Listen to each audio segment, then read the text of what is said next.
उसके पास जाने की हिम्मत है। क्या तुम्हारे पास जाने की हिम्मत है?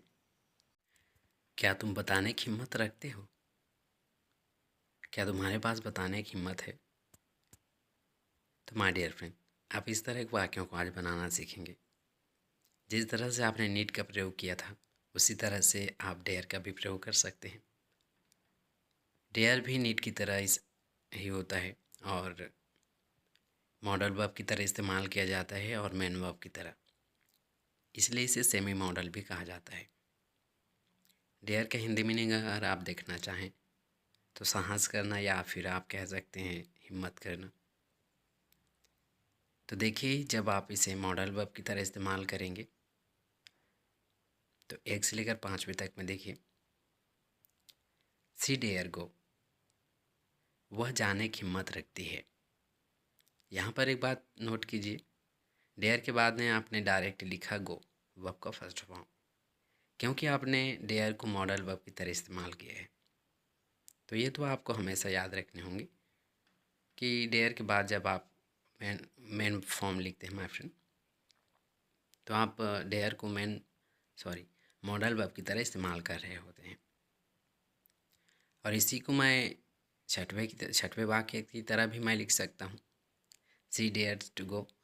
पर यहाँ पर मैंने डेयर से इसलिए लिखा माय फ्रेंड क्योंकि मैंने मेन फॉर्म के रूप में इसे लिखा है, मेन फॉर्म की तरह इसे इस्तेमाल किया है।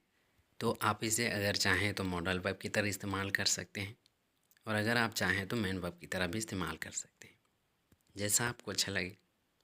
दूसरा वाक्य देखिए, he dare tells, he dare tell, वह बोलने की हिम्मत रखता है, वह बताने की हिम्मत रखता है। परंतु अगर इसी को मेन फॉर्म की तरह मैं लिखूं तो आप जानते हैं ही के बाद ही के साथ डेयर्स लगता है, एस या एस रहता है इसमें, तो इसलिए आपने लिखा है ही डेयर्स टू टेल। मीनिंग वही रहेगा, वह बोलने की हिम्मत रखता है, बताने की हिम्मत रखता है। तीसरा देखिए, वी डेयर हेल्प, हम मदद करने की हिम्मत रखते हैं, और यही मीनिंग होगा 8वें का, वी डेयर टू हेल्प। चौथा देखिए, यू डेयर वर्क हार्ड, आप कड़ी मेहनत करने की साहस रखते हैं, और यही मीनिंग रखेगा 9वां, you dare to work hard. 5वां देखिए, 5वें में यहाँ पर आप देखेंगे कि आपको प्रश्न कैसे पूछना है। तो 5वें में आप देख सकते हैं, डेयर दे रीड, क्या वे पढ़ने की हिम्मत रखते हैं, साहस रखते हैं।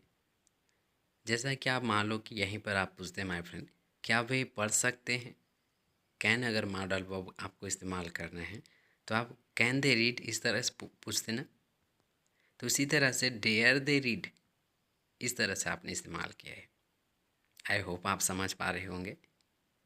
अब आप देखिए 10वां, do they dare to read, क्या वे पढ़ने की हिम्मत रखते हैं।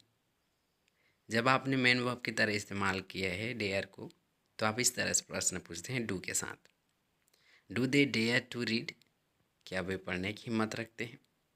और अब आप एक बार पहला वाक्य देखिए, सी डेयर गो, वह जाने की हिम्मत रखती है। इसी को अगर आप प्रश्न पूछें कि क्या वह जाने की हिम्मत रखती है, तो आपको डेयर को सामने लिखना होगा, जैसा कि आप 5वें वाक्य में देख सकते हैं। और अगर आप 6वें वाक्य का प्रश्न वाले वाक्य बनाए तब आप कैसे बनाएंगे, 10वें वाक्य की तरह, या 10 का इस्तेमाल करेंगे, does she dare to go. और अब बात आती है नेगेटिव वाक्य की। तो 1 से लेकर के 5वें तक जो आप वाक्य देख रहे हैं माय फ्रेंड, जब आपने मॉडल वर्ब की तरह इस्तेमाल किया है डेयर को, तो आप डेयर के बाद नॉट लिखिएगा, she dare not go, he dare not tell, we dare not help, you dare not work hard. तो इस तरह से आपका नेगेटिव वाक्य बन जाएगा। अब देखिए 6 से लेकर 10वें वाक्य तक, तो इसका नेगेटिव बनाते समय आप डेयर नहीं लिखेंगे, डेयर के बाद आपको नॉट नहीं लिखना है।